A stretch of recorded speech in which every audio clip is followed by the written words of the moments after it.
a good afternoon, 3-0, but it could have been far more. Yeah, it was probably one of the most enjoyable games I've been involved in the 2.5 years I've been here.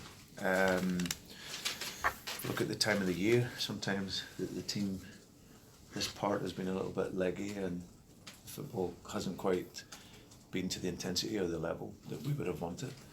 But I really enjoyed watching us today. I thought that from a defensive perspective, things that you talk about, keeping the pitch nice and tight and numbers pressing the game, I thought we were really fresh and dynamic in how we won the ball. And Dundee have shown, and even though it's been a struggle for them at times this season, they've shown that they've got some good players that can give you a problem. But we really stopped them playing, and we're really good in our defensive organisation to press the game. And then from that allowed us to play in their half for large parts of the game. And when we were in there, I thought some of our play, the combinations, the speed, the movement, and like you say, that was the only downside, was that we only got 3 goals. So, but that was really pleasing.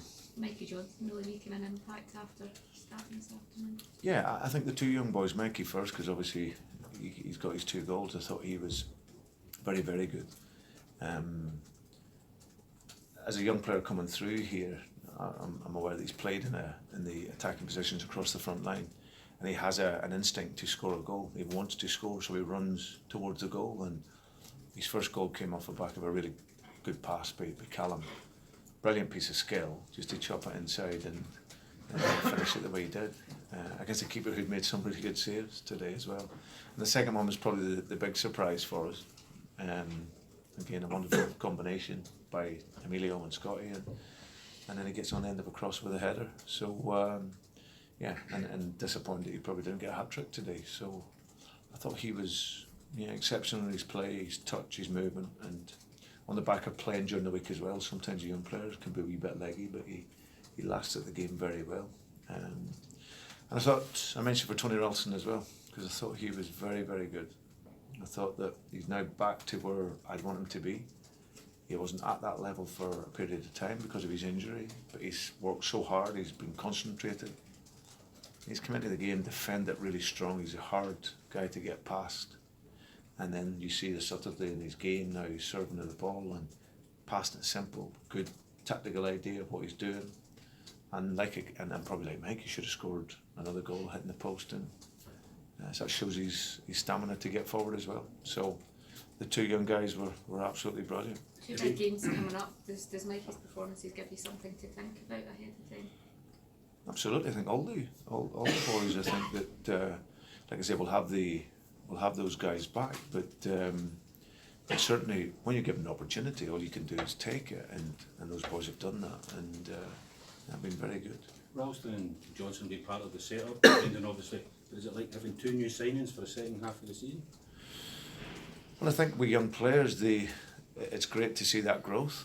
That's why sometimes with injuries, I'd never get too down about it, because it always opens the door for someone else, and if it's young players, because that's part of the vision for here. We wanted to win titles, we want to play an aggressive attacking way of football to win, and we want to do it with as many of the young players from the academy base. And we've got some regulars in the team now for a number of years, and now you can see these guys coming through as well, that if they're not starting, they'll certainly be covering and working their way into becoming starters, I'm sure. So it gives you a great joy when you see that development, and both technically and tactically for them. So yeah, hopefully there'll be more of the younger boys to come in the coming years. Johnson's playing in front of 57,000 today, but there's no nerves, there's just total confidence. It's like he's playing with his pals, he's total confidence in himself. Yeah, well, it's concentration. You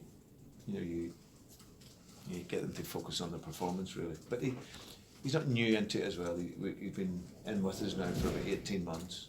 It's just been unfortunate. He's picked up some injuries because he's maturing, and he's still got to become more robust and have more physicality because he's going to invite a lot of contact, the type of player he is. But no, his temperament's very good, and he's one of those boys that he knows he's a player, so he wants to show that, which is great. You want that personality, and it's just guiding that to play for the big team. But he's got the temperament to do it, but it's still a long, long road for them.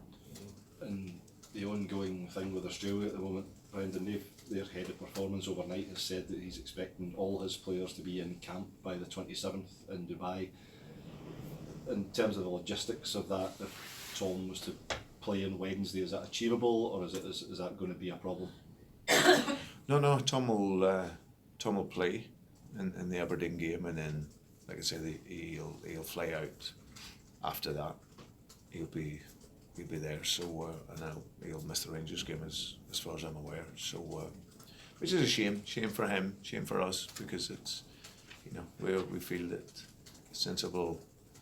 The compromise could have been taken for all the players within their squad, because, you know, you can't say this is the same for everyone, because everyone's different. Everyone has different needs, everyone has different, playing at different clubs, different levels. And this is obviously a great game for him to be involved in. So, but if he's not, it's a shame, but we'll just have to prepare without him. Did Tom make a personal attempt, Brendan, to get a bit of leeway? He has, but I don't really want to. There's enough been said and written about it, Derek. So I'll just leave it. Our feeling is he won't be here. He's got to go back. So we move on. No Kieran today was. So I was just going to say no Kieran today is. What was up with him? But the same as what has been throughout the week, really. So we'll just assess that. We wanted to leave him this week to recover. So he should hopefully be fine for next week's 2 games. Before it's on, sorry Derek, is Rodgers still reckon we'll be back for those games, Brendan? Yeah, that's the plan. Just shut him down for a few days, let him rest, let him recover, and then again, like him and Buyata and Lustig and these guys, they'll be back available for the games.